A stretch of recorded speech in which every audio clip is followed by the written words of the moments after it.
हजारों की तादाद में इकट्ठा होकर के पूरे मुल्क को एक संदेशा देने का काम किया है।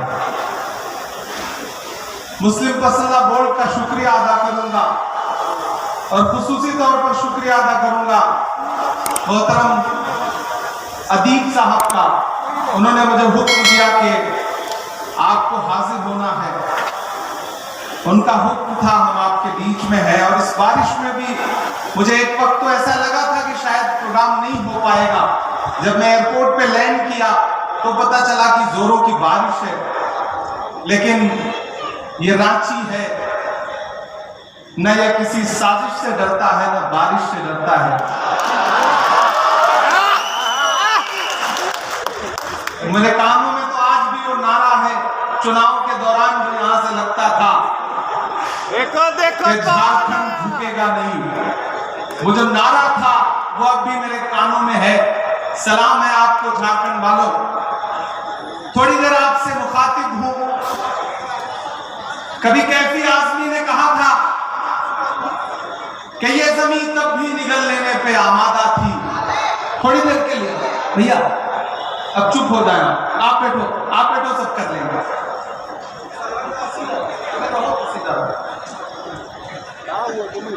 ये जमीन तब भी निगल लेने पे आमादा थी, पांव जब टूटती शाखों से उतारे हमने। ये जमीन तब भी निगल लेने पे आमादा थी, पांव जब टूटती शाखों से उतारे हमने। उन मकानों को खबर है न मकीनों को खबर, उन दिनों की जो खलाओं में गुजारे हमने। हाथ ढलते गए सांचे में तो थकते कैसे, नक्श के बाद नए नक्श निखारे हमने। कि ये दीवार बुलंद और बुलंद और बुलंद, बामोदर और जरा और संवारे हमने।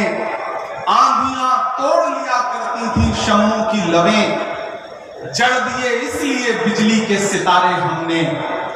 आज की रात बहुत गर्म हवा चलती है, आज की रात ना फुटपाथ पे नींद आएगी। सब उठें, तुम भी उठो, तुम भी उठो, तुम भी उठो, कोई खिड़की इसी दीवार में खुल जाएगी।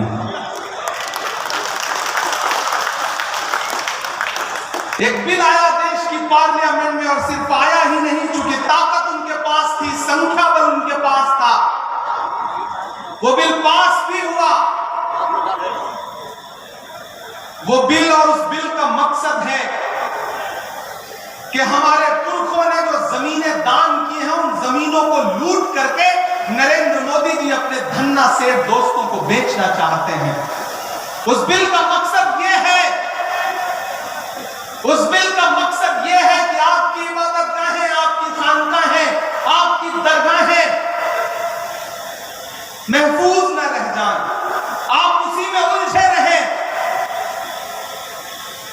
आपने जो अपना जहन पढ़ाई की तरफ लगा दिया है, आप आईएएस बन रहे हैं, आईपीएस बन रहे हैं, इंजीनियर बन रहे हैं, वकील बन रहे हैं, डॉक्टर बन रहे हैं,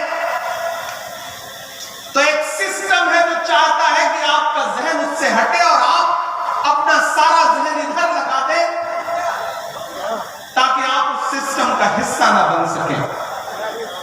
इस सोच के साथ एक बिल लाया गया। मैं 3 साल से देश की पार्लियामेंट में हूं। मैं 3 साल से मुसलसल देख रहा था, कभी प्राइवेट मेंबर बिल के जरिए वक्फ रिपील एक्ट लाया जाता था। उसी समय मुझे समझ में आ गया था कि एक बड़ी साजिश रची जा रही है और वो बिल की शक्ल में आएगी। बिल आया, पास भी हो गया क्योंकि संख्या बल उनके पास था। लेकिन मैं इस मुल्क के विपक्ष के तमाम पॉलिटिकल पार्टियों को, तमाम मेंबर ऑफ पार्लियामेंट को इस मंच पर खड़ा होकर के सैल्यूट करूंगा, सलाम करूंगा उनको कि अगर लोकसभा में उस बिल के समर्थन में 288 वोट पड़ रहे थे, तो उस बिल के खिलाफ में 232 वोट पड़े। जबकि देश की लोकसभा में मुस्लिम सांसद सिर्फ 24 हैं। 200 से ज्यादा इस देश का हिंदू भाई, दलित भाई, ईसाई भाई, सिख भाई अलग-अलग उस बिल के खिलाफ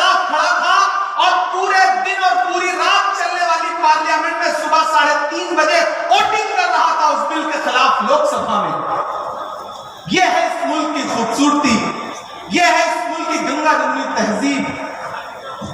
मुझे आज भी याद है, हमारे पंजाब का हमारा एक साथी है, मेंबर ऑफ पार्लियामेंट है, राजा बड़ी, उसका भाषण सुनना असरदार है। वो उसने कितनी असरदार बात कही है। मुझे फख्र है इस मुल्क की गंगा जमुनी तहजीब पर, भले ही उसको पामाल करने की कितनी साजिशें की जाएं, लेकिन जब राज्यसभा में अगले दिन यह बिल आया, तो अगर इस बिल की हिमायत में 128 वोट पड़े, तो अपोजिशन के 95 मेंबर ऑफ पार्लियामेंट राज्यसभा में ऐसे थे जो इस बिल के खिलाफ खड़े थे। और सुबह के 3 बजे बीमारी की हालत में सोनिया गांधी जी इस बिल के खिलाफ वोट करने के लिए राज्यसभा में मौजूद थी।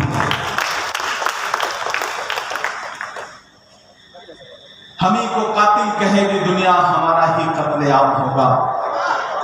हमी को कातिल कहेगी दुनिया, हमारा ही कत्लेआम होगा। हमी कुएं खोदते फिरेंगे, हमी पे पानी हराम होगा। ये जो साजिशें हैं, इन्हें समझने की जरूरत है और डरने की जरूरत नहीं है, और आप डरने वाले लोग भी नहीं हैं। मैं तो अलग ऐलान देश की पार्लियामेंट में खड़ा होकर के आपके हवाले से बोल के आया हूं और पूरे मुल्क में जाके ये कह रहा हूं कि नहीं, ऐसा नहीं होगा, कभी ऐसा नहीं होगा, कभी ईमान का कुरान का सौदा नहीं होगा। नहीं, ऐसा नहीं होगा, कभी ऐसा नहीं होगा, कभी ईमान का कुरान का सौदा नहीं होगा। हमें तुम कत्ल कर दो, शौक से मंजूर है, लेकिन शरीयत के किसी मुद्दे पे समझौता नहीं होगा, नहीं होगा।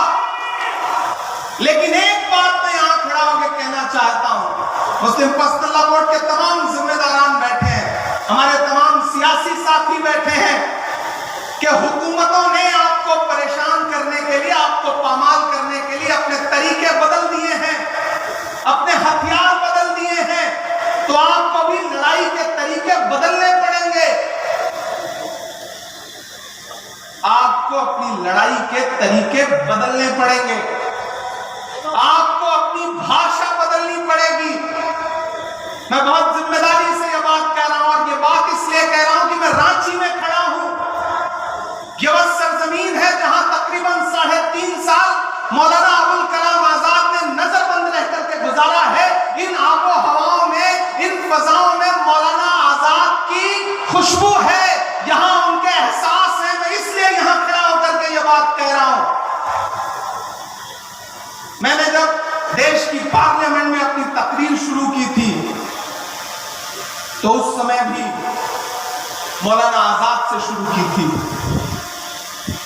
मैंने कहा था कि 1947 में जामा मस्जिद की सीढ़ियों पे खड़े होकर के जब मौलाना आजाद ने तकरीर की थी और ये कहा था कि कहां जा रहे हो, ये है तुम्हारा मुल्क, यहां तुम्हारे आबाओ अजदाद की कब्रें हैं, तो लोगों ने अपने सरों की गठरियां उतार के रख दी थी। और आज उसी जामा मस्जिद की सीढ़ियों के पास सोए हुए मौलाना आजाद को फिर से सदा देनी पड़ेगी कि ये मेरी कब्र है, ये सरकार की जागीर नहीं है। ये सरकार जो आपकी इबादतगाहों को, आपके कब्रिस्तानों को अपनी जागीर बना लेना चाहती है, दरअसल मुखालफत उस सोच के खिलाफ है। वो जो अमेंडमेंट लेके आए हैं, उसमें कुछ अमेंडमेंट इतने खतरनाक हैं कि अगर वो जमीन पर उतर गए और लागू हो गए, तो हर शहर में, हर जगह ये सरकार एक अलग तरीके की फिरका परस्ती फैलाना चाहती है। हम लोग उसके खिलाफ पार्लियामेंट में भी लड़ रहे थे, सुप्रीम कोर्ट में भी लड़ रहे हैं। हमारे कई साथी हैं जिन्होंने अपने अपने तौर पे खुद से पिटीशन फाइल किया है। मैं भी पार्लियामेंट में लड़ने के बाद सुप्रीम कोर्ट में भी इस मुद्दे पे लड़ रहा हूं, और हमें सुप्रीम कोर्ट से बहुत उम्मीदें हैं कि वो आइन का पास जरूर रखेंगे। लेकिन हर लड़ाई सिर्फ पार्लियामेंट और न्यायालयों तक ही नहीं लड़ी जाती। और मैंने तो पार्लियामेंट में भी छाती ठोक के यह बात कही थी कि आज जो आप कृषि कानून, आज जो आप ये वक्फ का कानून लेकर के आए हैं, इसी खसक और इसी जिद के साथ आप देश की पार्लियामेंट में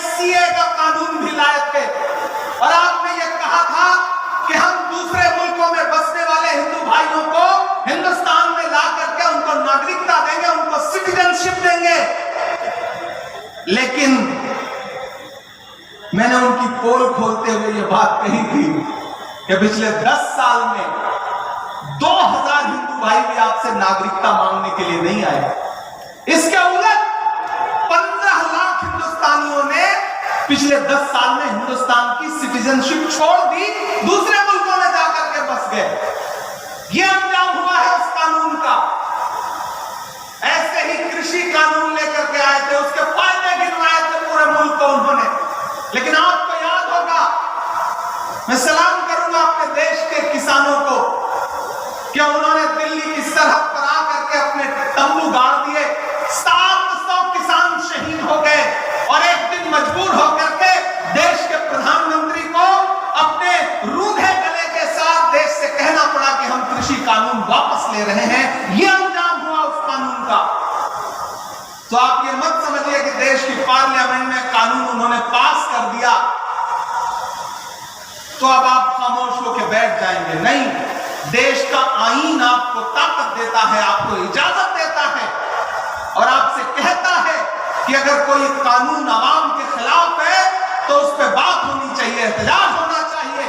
और मुझे खुशी है कि पूरे मुल्क का मुसलमान एहतजाज कर रहा है और ये कह रहा है कि हम इस लड़ाई को छोड़ेंगे नहीं, इस लड़ाई को लड़ते रहेंगे। क्योंकि हम करें बात दलीलों से तो रद्द होती है, हम करें बात दलीलों से तो रद्द होती है। उनके होठों की खामोशी भी सनद होती है। कुछ न कहने से भी छिन जाता है इजाज़े सुखन, जुल्म सहने से भी जालिम की मदद होती है। ये जुल्म सहना नहीं है, इसके खिलाफ आवाज उठानी है।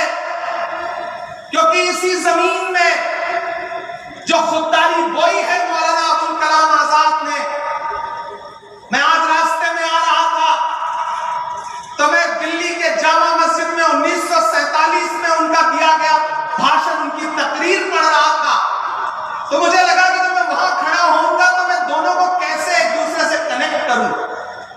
1947 में दिल्ली की जामा मस्जिद की सीढ़ियों पे मौलाना आजाद की तकरीर और 3.5 साल यहां नजरबंद रहते हुए उन्होंने जो सोचा, जो लिखा, शायद दोनों बहुत एक दूसरे से कनेक्ट करते हैं। और आज तो बारिश भी हुई है। उन्होंने उस वक्त कहा था तकरीर करते हुए कि अजीजों, अपने दिलों को मजबूत बनाओ, अपने दिलों को मजबूत बनाओ और अपने दिमागों में सोचने की आदत डालो। फिर देखो ये फैसले तुम्हारे लिए कितने फायदेमंद होंगे। ये देखो, मस्जिद के मीनारे तुमसे उचक उचक कर सवाल कर रहे हैं कि तुमने अपने तारीख के सफात को कहां गुम कर दिया है। अभी कल की ही बात है कि यही जमुना के किनारे तुम्हारे काफिलों ने वजू किया था और आज तुम हो कि यहां रहते हुए खौफ महसूस करते हो। अजीजों, अपने अंदर एक बुनियादी तब्दीली पैदा करो। तुम्हारा खौफ बेजा है। मुसलमान और बुज़दिली एक जगह जमा नहीं हो सकता। सच्चे मुसलमान को कोई ताकत हिला नहीं सकती है, न कोई खौफ डरा सकता है। चंद इंसानी चेहरों के गायब हो जाने से डरो मत। अजीजों, तब्दीलियों के साथ चलो। यह ना कहो कि इसके लिए तैयार नहीं थे, बल्कि तैयार हो जाओ। सितारे टूट गए हैं लेकिन सूरज तो चमक रहा है, उससे किरण मांग लो और उन अंधेरी राहों में बिछा दो जहां उजालों की सख्त जरूरत है। मैं तुम्हें यह नहीं कहता कि तुम हाकिमाना इक़्तिदार के मदरसे से वफादारी का सर्टिफिकेट हासिल करो। मैं कहता हूं कि जो उजले नक्शो निगार तुम्हें इस हिंदुस्तान में माजी की यादगार के तौर पर नजर आ रहे हैं, उन्हें तुम्हारा ही काफिला लाया था। उन्हें भुलाओ नहीं, उन्हें छोड़ो नहीं, उनके वारिस बनकर रहो। समझ लो, तुम भागने के लिए तैयार नहीं तो फिर कोई ताकत तुम्हें नहीं भगा सकती है। आओ अहद करो कि ये मुल्क हमारा है। आओ अहद करो कि ये मुल्क हमारा है। हम इसके लिए हैं और इसकी तकदीर के बुनियादी फैसले हमारी आवाज के बगैर अधूरे रहेंगे। आज जलजलों से डरते हो, कभी तुम खुद जलजला थे। आज अंधेरे से कांपते हो, क्या याद नहीं रहा कि तुम्हारा वजूद खुद में एक उजाला था? ये बादलों ने मैला पानी क्या बरसाया कि तुमने भीग जाने के डर से पायजामे ऊपर चढ़ा लिए? वो तुम्हारे ही इस्लाफ थे जो समुद्रों में उतर गए, पहाड़ों की छातियों को रौंद डाला, आंधियां आई तो उनसे कह दिया कि तुम्हारा रास्ता ये नहीं है। ये ईमान से भटकने की बात है कि शहंशाहों के गिरेबान से खेलने वाले आज खुद अपने गिरेबान से खेलने लगे हैं। अजीजों, मेरे पास कोई नया नुस्खा नहीं है, वही 1400 बरस पुराना नुस्खा है, वो नुस्खा जिसको कायनात का मोहसिन लेके आया था। ये वो तकरीर है जो 1947 में जामा मस्जिद की सीढ़ियों पे खड़े होकर मौलाना आजाद ने दी थी। मैं रांची में खड़ा था तो मुझे लगा कि इसे दोहराना जरूरी है। आप डरिए मत। एक लड़ाई पार्लियामेंट में, एक लड़ाई अदालत में, तो एक लड़ाई जमीन पर। आपकी इबादतगाहों के खिलाफ, आपकी दर्सगाहों के खिलाफ, आपके कब्रिस्तानों के खिलाफ कोई हाथ बढ़ता है तो आगे बढ़कर के उस पंजे से पंजा लड़ाओ और कहो कि हम इसके मुहाफिज हैं। हम अपने पुरखों की, अपने अजदाद की दान की हुई जमीनें, वक्त की हुई जमीनें लूटने नहीं देंगे। हुकूमत कह रही है कि वो पसमानदा के हुकूक के लिए इस वक्त में अलग से प्राविधान करेगी। मैंने तो पार्लियामेंट में भी कहा था कि बुनकरों के उद्योग को बर्बाद करने वाली ये सरकार, चाहे वो मालेगांव हो, चाहे भिवंडी हो, चाहे इचलकरंजी हो, चाहे बनारस हो, चाहे मऊ हो, चाहे मुबारकपुर हो, चाहे रांची हो, पूरे मुल्क में जो बुनकरों के हाथ में कारोबार था कि अपने हाथों के हुनर से वो लोगों के जिस्मों के लिए लिबास बनाते थे, उस पूरे रोजगार को बर्बाद कर दिया गया। मैं तो नरेंद्र मोदी जी से कहना चाहता हूं कि ये बुनकर जो हैं, ये भी तो पसमानदा समाज से आते हैं। अगर आप पसमानदा समाज की भलाई चाहते हैं तो जो इनकी सब्सिडी थी उसको बहाल करिए। आप कहते हैं कि आप मुस्लिम बहनों के हुकूक के लिए कानून लेकर के आए हैं और वक्फ में आप मुस्लिम बहनों को हिस्सा देंगे। नरेंद्र मोदी जी, हमें गुजरात की बेटी बिल्किस याद है। जब आप दिल्ली के लाल किले पर खड़े होकर के 15 अगस्त को इस देश में महिला सशक्तिकरण में भाषण दे रहे थे तो उसके महज 2.5 घंटे के बाद आपके गृह राज्य गुजरात में न सिर्फ बिल्किस के बलात्कारी रिहा किए जा रहे थे, बल्कि उनको आपकी पार्टी के नेता मालाएं पहना के उनका इस्तकबाल कर रहे थे। और आप बात करते हैं मुस्लिम बहनों के हुकूक की। ये कहानी किसी और को सुनाइएगा नरेंद्र मोदी साहब। हम समझते हैं इस खेल को, हमारी नई नस्लें समझती हैं इस खेल को। ये लड़ाई जारी रहनी चाहिए।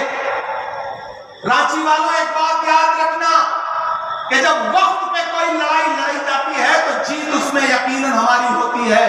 वक्त की अहमियत को समझना पड़ेगा।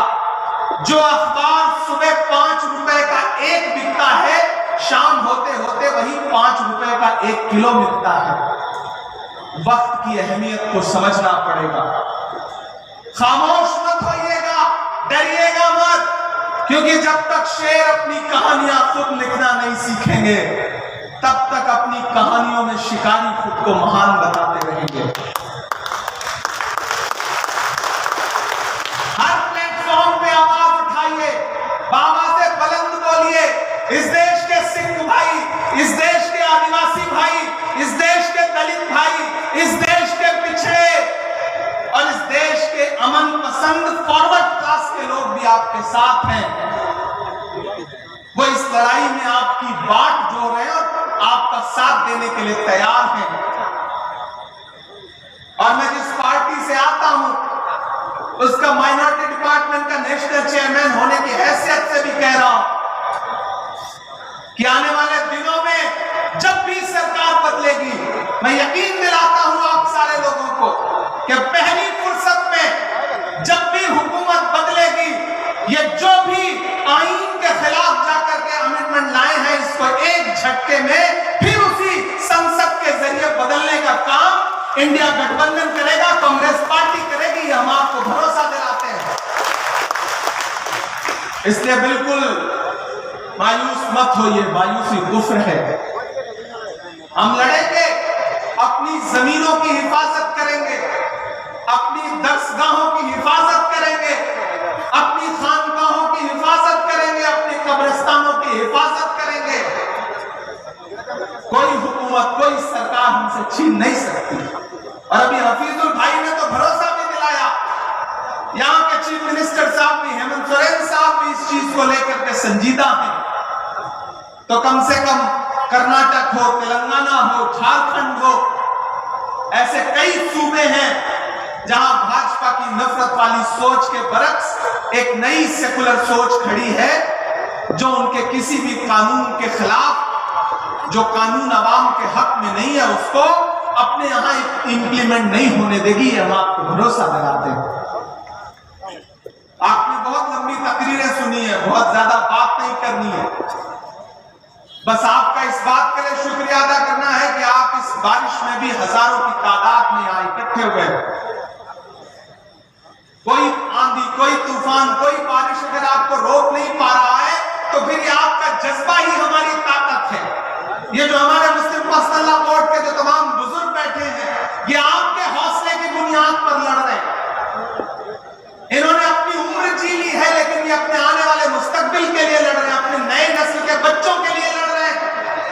यहां मौजूद एक एक शख्स हमारे इन बुजुर्गों के हौसले के लिए, इनके लिए दुआ के लिए एक एक हाथ उठा करके, ताली बजा करके इनका एहसास दिलाए कि कौम की नई नस्ल आपके साथ खड़ी है।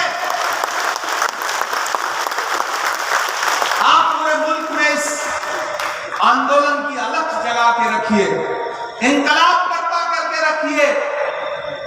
इंशाअल्लाह नई नस्ल आपको जब भी जरूरत होगी, बदन में जो भी लहू है तेरी अमानत है, जहां जहां हो जरूरत वसूल कर लेना। हम सारे लोग किसी कुर्बानी से पीछे नहीं हटेंगे। किसानों ने 700 जाने कुर्बान की, लेकिन हुकूमत को झुकने में मजबूर कर दिया। तो हम तो सरकार से कहना चाहते हैं कि तुझको कितनों का लहू चाहिए, अर्ज़े वतन, कितनी आहों से कलेजा तेरा ठंडा होगा। अगर आपके कलेजे की ठंडक के लिए आपको कुर्बानियों की दरकार है, तो मैंने पार्लियामेंट में भी कहा था और यहां भी कह रहा हूं कि उनसे 2 कदम आगे ये इमरान खड़ा मिलेगा। अगर आपको कुर्बानियों की दरकार है तो आप लीजिए। और हमने अभी दिखाया, समाज ने दिखाया कि जब पड़ोस के मुल्क ने हमारे मुल्क में दहशतगर्दी फैलाई, तो बंगाल के झंडू अली शेख ने पहली शहादत दी पहलगाम अटैक के बाद। जब पड़ोसी मुल्क ये सोच रहा था कि हिंदुस्तान में नफरतें फैला करके वो हमारी एकजुटता को तोड़ने का काम करेगा, तो कर्नल सोफिया कुरैशी आगे निकल के आई और उसने पूरी दुनिया को बताया कि ऑपरेशन सिंदूर क्या था।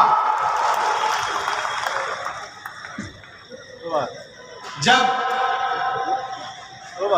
पड़ोसी ये सोच रहा था कि हम भारत को कमजोर करने के लिए कौमों में नफरतें फैला देंगे, तो बिहार के छपरा के बीएसएफ के इंस्पेक्टर मोहम्मद इम्तियाज ने कहा कि मैं इस मुल्क के लिए जान कुर्बान करने को तैयार हूं, और उन्होंने इस मुल्क की मिट्टी के लिए अपनी जान कुर्बान कर दी।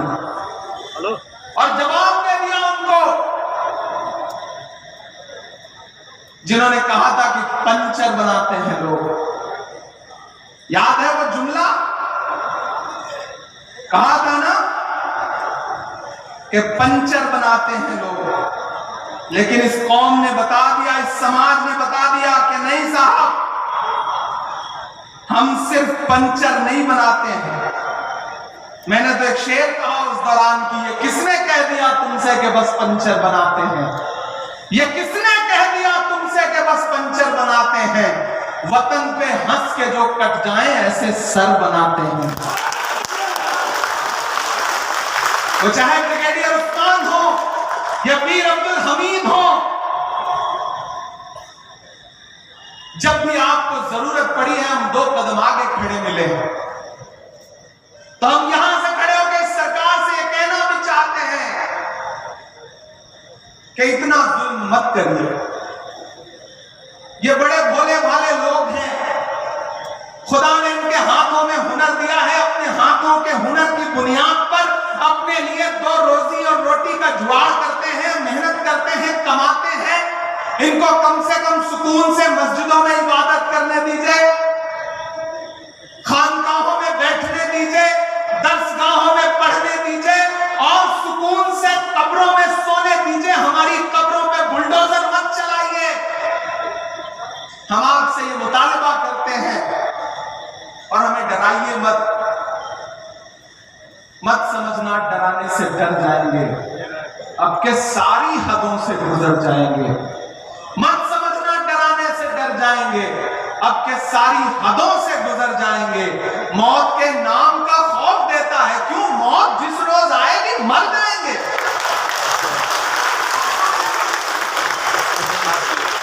हमने जमजम दिया, आबे गंगा दिया, तुमने भारत को दंगा ही दंगा दिया। तुमने एक रंग के ख्वाब देखे मगर हमने हिंदुस्तान को तिरंगा दिया। ये तिरंगा बदन पर लपेटे हुए एक दिन जमीन में उतर जाएंगे। मत समझना डराने से डर जाएंगे। हुकूमतों को ये बात समझ लेनी चाहिए और वो समझ भी रहे हैं, ऐसा नहीं कि नहीं समझ रहे। ये वक्फ अमेंडमेंट एक्ट पास होने के बाद जो मुल्क में कुछ बहुत सरप्राइजिंग हुआ है, कहीं ना कहीं इस बात का सबूत है कि वो समझ रहे हैं और चाहते हैं कि आपका जहन इससे हट जाए। लेकिन मैं मुस्लिम पर्सनल बोर्ड को सलाम करूंगा कि उन्होंने कहा है कि नहीं, हम जहन नहीं हटने देंगे, हम लगातार लोगों को बेदार करते रहेंगे और बेदार कर रहे हैं। मैं मेंबर ऑफ पार्लियामेंट हूं, मुझे आपकी दुआओं ने पार्लियामेंट में पहुंचाया है। मैं आप सबको, अपने बुजुर्गों को भरोसा दिला रहा हूं कि जहां भी जब भी आप सबको जरूरत लगे, यहां हमारे श्रीनगर से मेंबर ऑफ पार्लियामेंट रूल्ला साहब बैठे हैं, महबूबुल्लाह नदवी साहब बैठे हैं, जियाउर रहमान बख्श साहब बैठे हैं, हम सब आपको भरोसा दिलाते हैं कि आपको जब भी जरूरत हो आप आवाज लगाइए। खुदा ने हमें जो भी ताकत दी है उस तमाम ताकत के साथ इस लड़ाई में आपके साथ शाना बशाना खड़े हैं। ये नहीं देखेंगे कि क्या नफा होगा क्या नुकसान होगा, जो होगा होगा। ये लड़ाई बहुत जरूरी है और ये लड़ाई बहुत अहम है। हम इस लड़ाई में आपके साथ खड़े हैं। आपका एक बार फिर से बहुत शुक्रिया। हम इस लड़ाई को जीतेंगे क्योंकि हम हक पर हैं, हम सच्चाई पर हैं। पर आप भरोसा करिए कि सच्चाई से बड़ी कोई ताकत नहीं होती। बीच में आपको याद होगा कि जो छोटी छोटी पॉलिटिकल पार्टियां हैं जो आजकल भाजपा के इशारे पे कुछ भी करने को तैयार है, उनके सहयोगी बन के घूम रहे हैं, वो मीडिया में बाइट दे रहे थे कि नहीं नहीं वक्फ के बिल से कोई नुकसान नहीं होगा, मुसलमानों को भरोसा दिला रहे। कौन दिला रहा था? चिराग पासवान दिला रहे थे। कौन दिला रहा था? जयंत चौधरी दिला रहे थे। कौन दिला रहा था? नीतीश कुमार दिला रहे थे। कौन दिला रहा था? अजीत पवार दिला रहे थे। कौन दिला रहा था? चंद्रबाबू नायडू भी दिला रहे थे। तो मैं तो उन सब से कहना चाहता हूं कि कलम से और न स्याही से बात करना है, कलम से और न स्याही से बात करना है, वजीर से न सिपाही से बात करना है। हमारे बीच में दरबारियों को मत भेजो, हमें तो जिल्ले इलाही से बात करना है।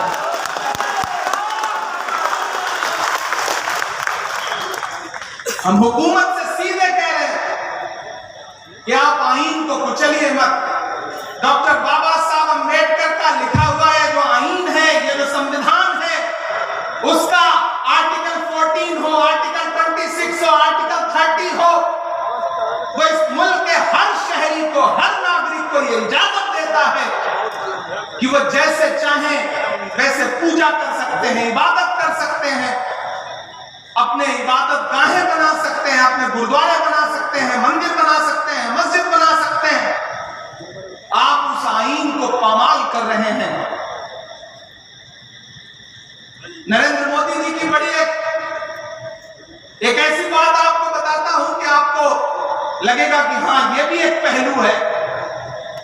वो जब भी जिस चीज को ज्यादा रखने की कोशिश करे, ज्यादा उसके फेवर में दिखने की कोशिश करे, समझ लीजिए खतरा ज्यादा है। 2014 में याद है जब वो देश के प्रधानमंत्री बनकर पहली बार देश की पार्लियामेंट में आए थे, तो उन्होंने देश की पार्लियामेंट की सीढ़ियों पे माथा टेका था। याद है आपको वो तस्वीर? संसद में घुसने से पहले संसद की सीढ़ियों पे माथा टेका था, और अंजाम फिर क्या हुआ कि 10 साल बीतते बीतते उन्होंने पुरानी संसद ही बदल दी, नई संसद बना दी। इस बार उन्होंने क्या किया है? इस बार उन्होंने संविधान को माथा टेका है, इसलिए खतरा बहुत बढ़ गया है। ये जो एक्ट ला रहे हैं, दरअसल ये संविधान को बदलने की साजिशें हैं, और उनके तमाम नेता हो, चाहे लल्लू सिंह हो, चाहे अनंत हेगड़े हो, चाहे प्रिया मिर्धा हो, चाहे अरुण गोविल हो, उन्होंने चुनावी नारों में कहा है कि हम संविधान बदलेंगे, हमें 400 सीटें दीजिए। वो तो भला हो इस देश के अमन पसंद लोगों का कि उन्होंने 400 पार का नारा लगाने वालों को 240 पे लाके अटका दिया। उनको हुकूमत चलाने के लिए 2 बैसाखियों की जरूरत पड़ी, एक नीतीश बाबू की, एक चंद्र बाबू की। एक भी बैसाखी हटकी, सरकार की सांस अटकी।